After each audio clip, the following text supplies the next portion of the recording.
Here's 5 quick tips on how to make Oryx free easy. Number 1. There is a website which is just-dodge.online, link in the description, that allows you to practice the Celestial phase, which is the hardest phase for beginners. That always happens during an Oryx free. To access it, go to the link in the description. You can mute the music in the settings and press it down twice in the bottom right, and then click the box in the middle.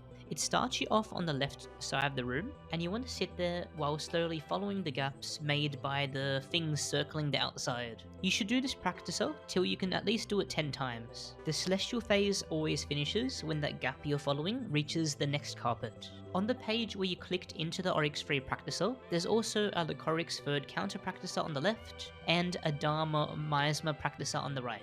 Number 2. Before you go to Oryx, like when the realm's closed or when it's about to close, you should spend time by filling up your inventory and quick slots with health pots. Regular health pots are easiest to find by killing these enemies on the outskirts of Godlands, and you can also go to the Spider Den that drops Spider Ichors, which heals 50% more and allows you to fill another quick slot while already have one full of the normal HP pots. You can find spider dens by going to the Midlands, which you can identify because they have these kind of grounds, most often the yellowish grass, and it's also where you can see the Ent set pieces and the Forbidden Jungle areas. You can teleport to players halfway between the shore and Godlands for a good chance to get right there. Spider Den portals drop from the Goblin King, Pedo Bear, Red Ant, Screaming Sludge, white and red pixels, and this enemy that doesn't exist. The Spider Ichors mostly drop inside the chests inside Spider Den, but it also drops from the non-green spiders and the boss. Number 3. Make sure to stay calm.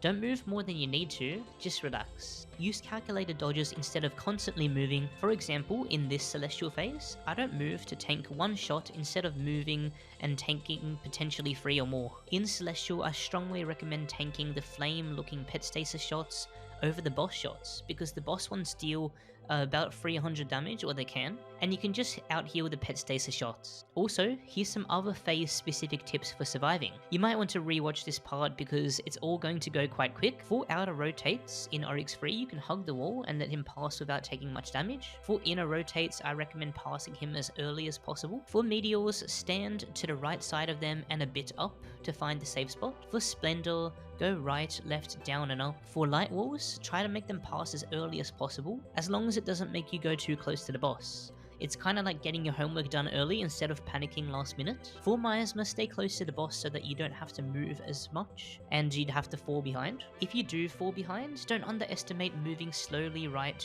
to let the portals pass you. For knife walls, practice by strafing and tapping down lightly. Or if you fall behind, go through the knife wall when the knives straighten out. That way you only tank one knife. Don't mention the clip. For Gemsbok, find a way to squeeze in between shotguns as quickly as possible. For Baser, don't get hit by the green shots because the boss will run you down.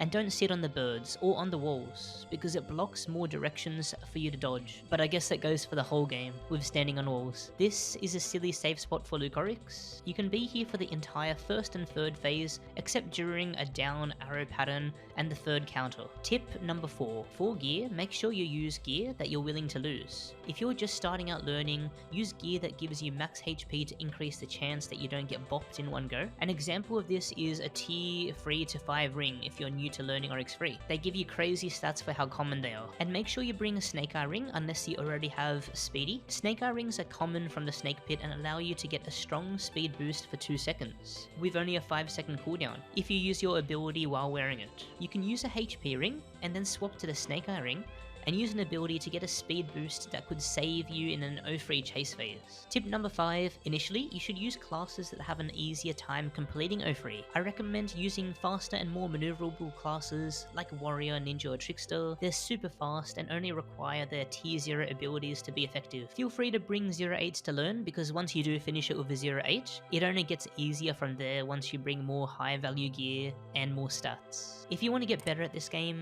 subscribe to this channel, follow my stream, link down below, please like the video,